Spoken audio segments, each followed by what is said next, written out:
नमस्कार, मी कॅप्टन अभिषेक पिंजळे. खरं सांगू तर हा व्हिडिओ बनवायची माझी अजिबात इच्छा नव्हती. पण सोशल मीडियावर असा काही अपडेट झाल्यावर सडनली सगळे एव्हिएशन एक्सपर्ट्स आणि पायलट्स होतात आणि व्ह्यूज आणि लाईक्स आणि फॉलोअर्ससाठी अननेसेसरी काहीतरी अफवा किंवा एआय ने जनरेटेड घाणेरडे व्हिडिओज, कॉन्स्पिरसीचे व्हिडिओज बनवत आहेत आणि चुकीची माहिती पसरवत आहेत. त्याच्यामुळे मला वाटलं की मे बी हा व्हिडिओ बनवायची गरज आहे आणि ऍटलीस्ट लोकांपर्यंत एक जेन्युइन इन्फॉर्मेशन पोहोचेल ही माझी इच्छा आहे. Firstly the news came as a shock. Losing a leader like Ajit Dada, ज्यांना म्हणजे is known for his work ethic, त्यांची पंच्युअलिटी, आणि because my father has worked closely with him काही वर्ष. I think it's a very big loss for Maharashtra. So yeah my deepest कंडोलेन्सेस. So पहिल्यांदा आपण Baramati airport किंवा त्याच्या रनवे बद्दल बोलू आणि नंतर पायलट किंवा एअरक्राफ्टच्या स्टेटस बद्दल बोलू. सो मी ऍक्च्युली बारामतीत एक 20-25 तास फ्लाइंग केली आहे. मी प्रिटी मच फेमिलियर आहे त्याच्या टोपोग्राफी बद्दल. आणि सेकंडली मी काही मित्रांना फोन पण ज्यांनी ऍक्च्युली बारामतीत त्यांची अख्खी ट्रेनिंग केली आहे. तर हो, तिथे धुक्याचा थोडा प्रॉब्लेम आहे अर्ली मॉर्निंग. बारामती एअरपोर्टला ऍक्च्युली रनवे लाइटिंग सिस्टीम नाही आहे. एक छोटा एअरपोर्ट आहे, अनकंट्रोल्ड एअर स्पेस ज्याला आपण म्हणतो. तर रनवे लाइटिंग सिस्टीम ऍक्च्युली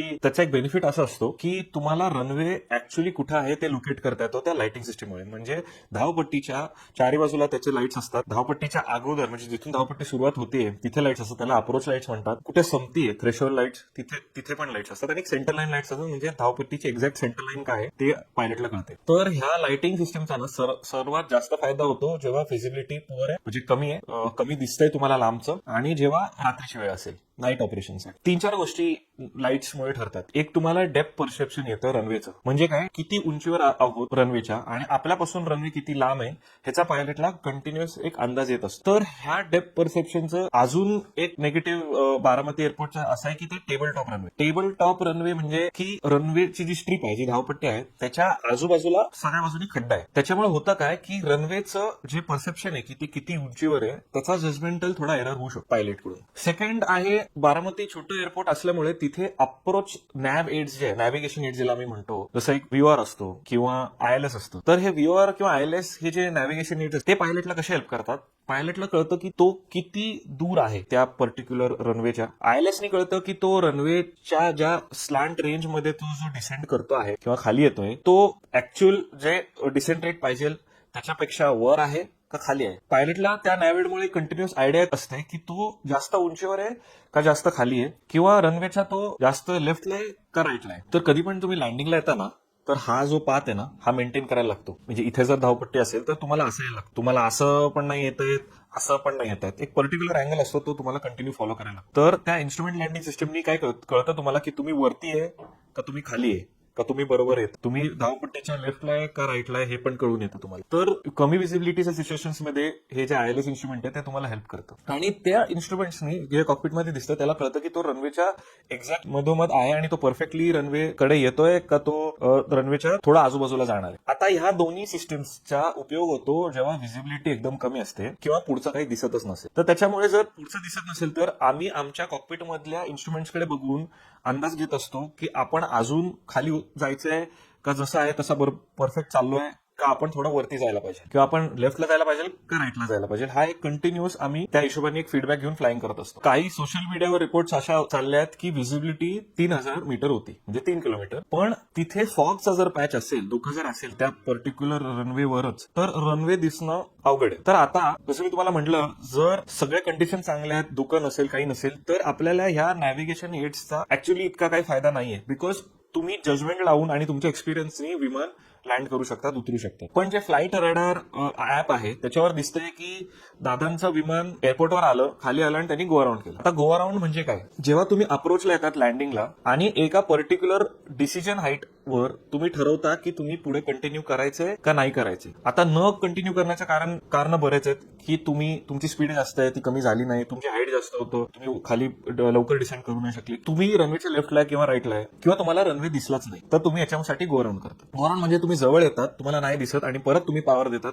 आणि पॉवर देऊन विमानाला वरती उडून परत तुम्ही वरती क्लाइंब करतात आणि परत एक सर्किट सारखा पॅटर्न करून परत एक दुसरा अटेम्प्ट करतात लँडिंगसाठी. तर हे त्या रडारवर दिसतंय की त्या पायलट्सनी केलंय. आता काही मीडियामध्ये रिपोर्ट चाललेत की मेडे कॉल दिलाय. तर ऑनेस्टली कमी व्हिजिबिलिटीसाठी मेडेकॉल कोणी देत नाही. मेडेकॉल हा लास्ट रिसॉर्ट आहे. म्हणजे मी मेडेकॉलचा इनफॅक्ट व्हिडिओ पण टाकलाय माझ्या युट्यूबवर, तुम्हाला कळेल की मेडिकॉल म्हणजे काय. पण व्हिजिबिलिटीसाठी देत नाही. जर त्यांनी एक गो राऊंड केला असेल आणि त्या गो राऊंड नंतर जर त्यांचा फ्यूल संपत आला असेल, म्हणजे विमानातलं पेट्रोल संपत आलं असेल, तर तुम्ही मेडिकॉल देतात. किंवा काही फेलियर झाला असेल विमानात, तर तुम्ही मेडिकॉल देता. पण व्हिजिबिलिटीसाठी मेडिकॉल देत नाही. तर त्यांनी जेव्हा सेकंड अटेम्प्ट केला, तर जो व्हिडिओ दिसतोय सीसीटीव्हीचा, त्याच्यात दिसतंय की एअरक्राफ्टनी बँक केलंय लेफ्टला. बँक म्हणजे एअरक्राफ्ट टर्न झालंय. तर कधी पण अप्रोचला जेव्हा विमान येतं लँडिंगसाठी, तेव्हा एक पर्टिक्युलर अँगल ठरलेला असतो की तुम्ही तेवढंच वळू शकता. आणि त्याच्यापेक्षा जर तुम्हाला जास्त वळायची गरज पडेल, तर तुम्हाला गो राऊंड करायची गरज असते. कारण की तो टर्न त्या कमी हाईटवर अलाउडच नाही. कारण की त्याच्याने बरेच एरोडायनामिक फरक पडतो. ते डिटेलमध्ये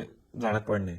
पण सीसीटीव्हीत दिसतंय की विमान अख्खं बँक झालंय, म्हणजे एक्स्ट्रीम बँक झालं. तर एक्स्ट्रीम बँक दोनच केसमध्ये होऊ शकतात की पर्टिक्युलर अंदाज घेऊन होते, धावपट्टीवर येत होते आणि धुक्यामुळे त्यांना अचानक कळालं की आपण चुकीच्या दिशेने चाललोय आणि धावपट्टी आपल्या लेफ्टला आहे. म्हणून त्यांनी एकदम अब्रप्ट लेफ्ट टर्न घेतलाय धावपट्टीकडे जाण्यासाठी. मी समोर चाललोय पण आता अचानक मला दिसले यार इथे ना इकडे, मग मी टर्न मारतो आणि माझ्या रिफ्लेक्सेसनी काम. पण ऍक्च्युली ह्या हाईटवर तुम्हाला परत एक गो राऊंड करायला पाहिजे. की पहिल्यांदा जेव्हा गो राऊंड केला असेल एकाने, की यार एकदा केला आता दुसऱ्यांदी पण करायला लागतं का, मग दुसऱ्यांदी करायला लागलं तर मग मला बारामतीत लँडच करता नाही येणार. मग असे सगळे कॅल्क्युलेशन चालायला लागतात की माझ्याकडे विमानात फ्यूल पण कमी आहे, मग बारामतीत नाही लँड करता आलं तर मग कुठे जाऊ वगैरे वगैरे, ह्या सगळ्या गोष्टी. आणि हा लेफ्ट टर्नचा असं आहे की जर मी जे काही ड्रोन इमेजेस बघितले वरतून आणि जे फोटोज बघितले आणि व्हिडिओज बघितले ड्रोननी काढलेले, तर धावपट्टीच्या लेफ्टला सुरुवातीलाच विमान खाली उतरलेले. तर त्याच्यात दोन गोष्टी होतात की ऑब्व्हियसली एकतर रनवे पर्यंत ते आलंच नाही, कारण की जर रनवे वरून स्किड झालं असतं बाहेर, because it's a table top runway, तर तिथे व्हील्सच्या मार्किंग असल्या असत्या. पण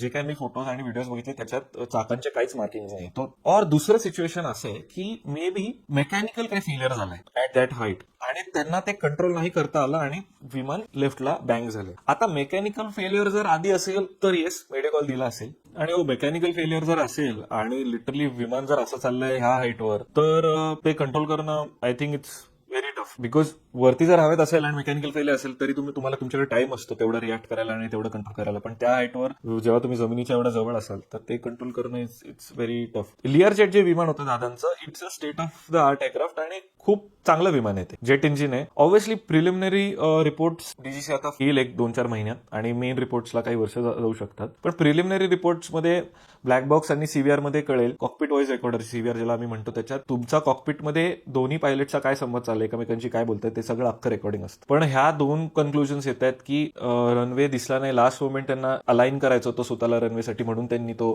टर्न घेतला का, आणि टर्न घेतल्यामुळे एरोडायनामिकली तुमची त्या असा बँकनी लिफ्ट एकदम ड्रॉप होते.